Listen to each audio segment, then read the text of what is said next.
যে জমিয়তের বর্তমান সভাপতি, যিনি বিশাল গলায় বলতেছেন তারাই নাকি দারুল উলুম দেওবন্দের একমাত্র হকদার, তিনি জামাত ইসলামের বিরুদ্ধে একটা বই লিখেছেন, মাওলানা মওদুদির বিরুদ্ধে 38টা অভিযোগ করেছেন, 38টাই মিথ্যা। এই যে সাহাবী বিদ্বেষী বলা, এই যে ইসমাতে আম্বিয়া স্বীকার করে না বলা, দাজ্জালের কথা স্বীকার করে না, সব অভিযোগ হলো ক্ষেত্র বিশেষ মিথ্যাচার। আমাকে একটা বিষয় দেওয়া হয়েছিল জামাত ইসলামের বিরোধিতার অন্তরালে। সংক্ষিপ্তভাবে বিরোধিতাকে আমি 3 ভাগে ভাগ করতে চাই। একটি হলো মাওলানা মওদুদি রহমতুল্লাহ আলাই যখন 1925 সনে জমিয়তে উলামায়ে হিন্দের মুখপত্র আল জমিয়ত পত্রিকার সম্পাদনার কাজ শুরু করেন, তখন অখণ্ড ভারতের স্বপ্ন নিয়ে কংগ্রেস কাজ করছিল এবং অখণ্ড ভারত প্রতিষ্ঠিত করতে হলে মুসলমানদের তাদের সমর্থন প্রয়োজন ছিল এবং জমিয়তে উলামায়ে হিন্দ তখন অখণ্ড ভারত প্রতিষ্ঠার জন্য কংগ্রেসকে সমর্থন করেন। মাওলানা মওদুদি রহমতুল্লাহ আলাইকে জমিয়তের পক্ষ থেকে চাপ দেওয়া হয় যে তিনি যেন অখণ্ড ভারতের পক্ষে মাসিক আল জমিয়ত পত্রিকায় লেখালেখি করেন, তার কলম তার মেধা এ কাজে যেন তিনি বিনিয়োগ করেন। কিন্তু মাওলানা মওদুদি রহমতুল্লাহ আলাই এটা মানেন নাই, স্বীকার করেন নাই। ইতিহাস বিকৃতির সাথে কিছু কিছু ওলামা একরামও জড়িত, যারা এখন বলেন যে মাওলানা মওদুদি রহমতুল্লাহ আলাই নাকি 47-এ পাকিস্তান বিভক্তি পাকিস্তান আন্দোলনের পক্ষে ছিলেন না। এটা হলো ঐতিহাসিক মিথ্যাচার। মুসলিম লীগের নেতৃত্বে 2 নেশন থিওরি যখন আন্দোলন শুরু হয়, সে আন্দোলন মুসলমানদের মধ্যে জনপ্রিয়তা লাভ করে। মাওলানা মওদুদি রহমতুল্লাহ আলাইকে যখন এই চাপ দেয় হোসেন আহমদ মাদানী রহমতুল্লাহ আলাই সহ দেওবন্দের কয়েকজন আকাবের, তখন তিনি আল জমিয়ত পত্রিকা থেকে পদত্যাগ করেন এবং সেই সাথে তিনি এটা বলেছিলেন যে এইখানে দায়িত্ব পালন করতেছে আল্লাহর দিন প্রচারের জন্য, আপনাদের দিন প্রচারের জন্য না। একটু কলমের কালি, একটা অক্ষর অখণ্ড ভারতের পক্ষে মওদুদির পক্ষ থেকে যাবে না।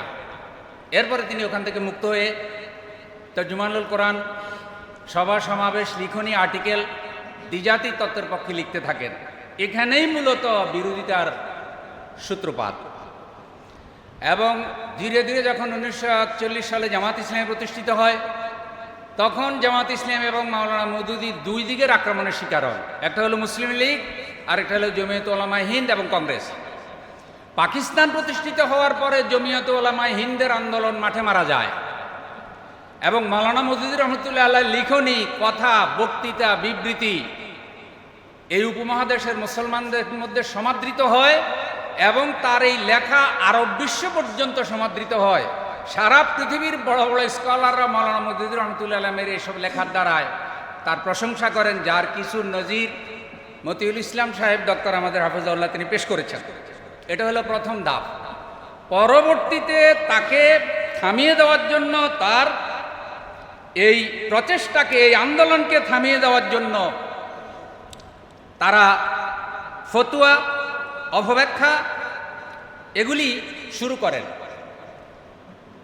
দেওবন্দ থেকে প্রকাশিত তাজাল্লি পত্রিকায় মাওলানা মওদুদি এবং জামাত ইসলামের বিরুদ্ধে যা অভিযোগ করা হয়, সেই অভিযোগগুলোর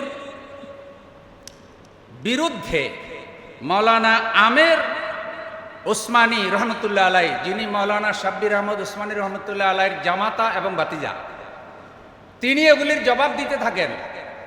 যেমন এখন বর্তমানে দেখবেন এত অপপ্রচারের মধ্যেও কওমি ধারার তরুণ আলেমদের মধ্যে মাওলানা আলী হাসান ওসামা এবং মাওলানা আমাদের কামাল উদ্দিন ভাই আছেন সাম্প্রতিক সময়, মাওলানা মুফতি আহমদ শরীফ, এবং সাম্প্রতিক সময় দালিলিকভাবে আলোচনা করতেছেন সুনামগঞ্জ থেকে মাওলানা সারওয়ার হোসাইন। মানে যত বেশি অপপ্রচার হচ্ছে, তত সত্য জানার আগ্রহ তরুণদের মধ্যে বাড়ছে এবং কওমি ঘরানার অনেক তরুণ মেধাবী এখন তাদের এই বিরোধিতার কারণে জামাত ইসলামের আন্দোলনকে সঠিক বলে স্বীকার করছে। তখন তাই হয়েছিল।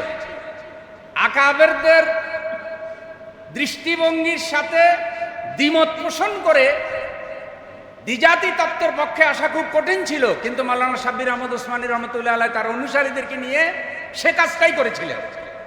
এবং পরবর্তীতে আমের ওসমানী রহমতুল্লাহ আলাইহির সাথে দারুল উলুম দেওবন্দের অনেক বড় বড় আলেম ঐক্যবদ্ধ হয়ে জামাত ইসলামীতে কাজ করেছেন। আমি এই কথাটুকু এ কারণে বললাম যে এই যে আকীদার অপব্যাখ্যা, এই যে মওদুদি আকীদা, জামাত ইসলামী ইসলামিক দল না, এটা হলো ওখান থেকে সূত্রপাত। এই সূত্রপাতের মূল মুরব্বী কারা? মূল মুরব্বী হলো কংগ্রেস। আকাবেরদের আকাবের হলো কংগ্রেস। একটু লক্ষ্য করেন, ওনারা ওদের সিলসিলায় কাজ করতে থাকে। পাকিস্তান সৃষ্টি হওয়ার পরেও কিন্তু এই ষড়যন্ত্র বন্ধ হয় নাই। মাওলানা মওদুদি রহমতুল্লাহ আলাইহি যখন পাকিস্তানের সংবিধান কোরআনুল কারীম চেয়েছেন, ইসলাম চেয়েছেন, তখন কিন্তু মতবিরোধ আরও বেড়েছে। এবং জামাত ইসলামী মাওলানা মওদুদি রহমতুল্লাহ আলাইহি পাকিস্তান সৃষ্টি হওয়ার পরেও আরামে থাকতে পারেন নাই। তখনও তারা রাষ্ট্রীয় জুলুমের শিকার হয়েছেন। মাওলানা মওদুদি রহমতুল্লাহ আলাইহির ফাঁসি পর্যন্ত ঘোষণা করা হয়েছিল। দেশ স্বাধীন হলো। স্বাধীন হওয়ার পরবর্তী বিরোধিতা ভিন্ন রকম। মাওলানা কেএম ইউসুফ রহমতুল্লাহ আলাইহি একটা কিতাব লিখেছেন ছোট্ট, মাওলানা মওদুদি রহমতুল্লাহ আলাইহির বিরোধিতার অন্তরালে। আমি জানি না ছাপা আছে কি না, বইটা সংগ্রহ করবেন। আচ্ছা, এটার প্রথম নাম ছিল জামাত ইসলামী বিরোধিতার অন্তরালে। তখন কওমি আলেমরা বলল যে না, আমরা তো জামাত ইসলামীর ব্যাপারে এতটা আপত্তি দেই না, আমাদের আপত্তি হলো মাওলানা মওদুদি রহমতুল্লাহ আলাইহির কিছু কথার উপরে। তখন কেএম ইউসুফ রহমতুল্লাহ আলাইহির নাম পরিবর্তন করে দিয়েছেন মাওলানা মওদুদি রহমতুল্লাহ আলাইহির বিরোধিতার অন্তরালে। আচ্ছা, ওখানে বিরোধিতার ইতিহাস লিখেছেন। এই যে সাহাবী বিদ্বেষী বলা, এই যে ইসমাতে আম্বিয়া স্বীকার করে না বলা, দাজ্জালের কথা স্বীকার করে না, সব অভিযোগ হলো অপব্যাখ্যা, ক্ষেত্র বিশেষ মিথ্যাচার। আমরা বলি না। এখন মাওলানা আলী হাসান ওসামা ভাইও একটা কথা বলেছেন, ওনার রেফারেন্সটা এ কারণে দিলাম যে জমিয়তের বর্তমান সভাপতি যিনি বিশাল গলায় বলতেছেন তারাই নাকি দারুল উলুম দেওবন্দের একমাত্র হকদার। তিনি জামাত ইসলামীর বিরুদ্ধে একটা বই লিখেছেন, মাওলানা মওদুদির বিরুদ্ধে 38টা অভিযোগ করেছেন, 38টাই মিথ্যা। এই কথা বলেছেন মাওলানা আলী হাসান ওসামা ভাই, যিনি কর্মী ঘরানা থেকে এসেছেন। দ্বিতীয় কথাটা আমি এভাবে বলতে চাই, স্বৈরাচার আমলে যে বিরোধিতা হয়েছে, ওই যে কওমি জননী আমলে, সেই বিরোধিতাও ভারতীয় প্রজেক্ট, ভারতীয় এজেন্ডা। এই বিরোধিতায় জামাত ইসলামীকে নিশ্চিহ্ন করার জন্য যুদ্ধাপরাধ অভিযোগ উঠানো হয়। এবং আল্লামা সাইদি রহমতুল্লাহ আলাইহির বিরুদ্ধে যে কয়টা অভিযোগ উঠানো হয় নিজামী সাহেব রহমতুল্লাহ আলাইহি সহ জামাত নেতাদের বিরুদ্ধে, সবগুলো অভিযোগ ইতিহাসের চরম মিথ্যাচার, ডাহা মিথ্যা। কিন্তু দুর্ভাগ্যজনক হলেও সত্য যে কিছু আলেম এই অভিযোগগুলোকে সত্য বলে প্রচারণা চালিয়েছে। কোনো কোনো আলেম এই শাহবাগে এসে বলেছে ইমানি দায়িত্ব পালন করেছে তারা।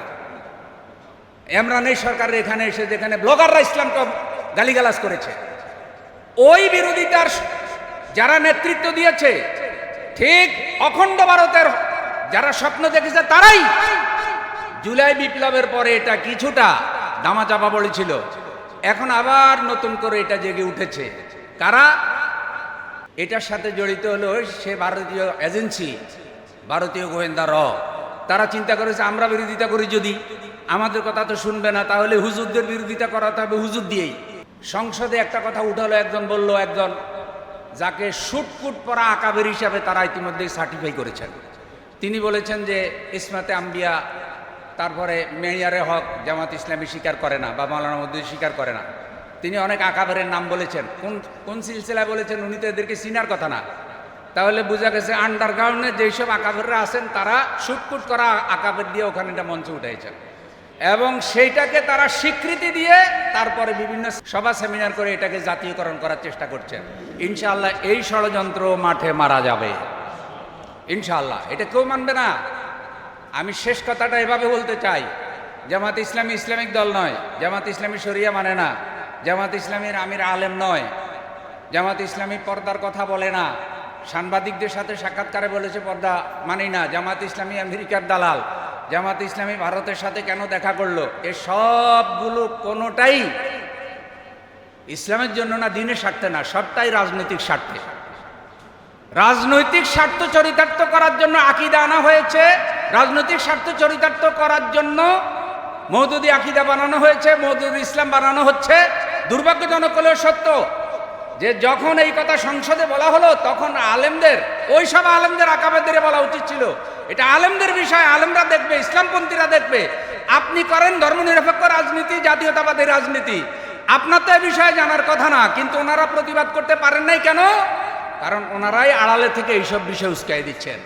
দেশের তরুণ সমাজ এখন অনেক সচেতন, অনেক সচেতন। আশা করি সব কিছু মাঠে মারা যাবে। আপনারা আমার সামনে যারা আছেন, দয়া করে আপনাদের সবার কাছে অনুরোধ, কথা বলেন, দালিলিকভাবে কথা বলেন, দাওয়াত দাওয়াত দাওয়াত। চুপ থাকবেন, আপনি বলবেন যে এইসব ঝামেলার মধ্যে আমি নাই, এই কথাবার্তা জবাব না দিলেই বরং জবাব, এই নীতি থেকে বেরিয়ে আসুন। প্রত্যেক ফুলের সুগন্ধ আছে, আপনারা সবাই বিষয়ে কথা বলুন। ইনশাআল্লাহ অপপ্রচার মাঠে মারা যাবে, আল্লাহ পাক সত্যকে বিজয় দান করবেন।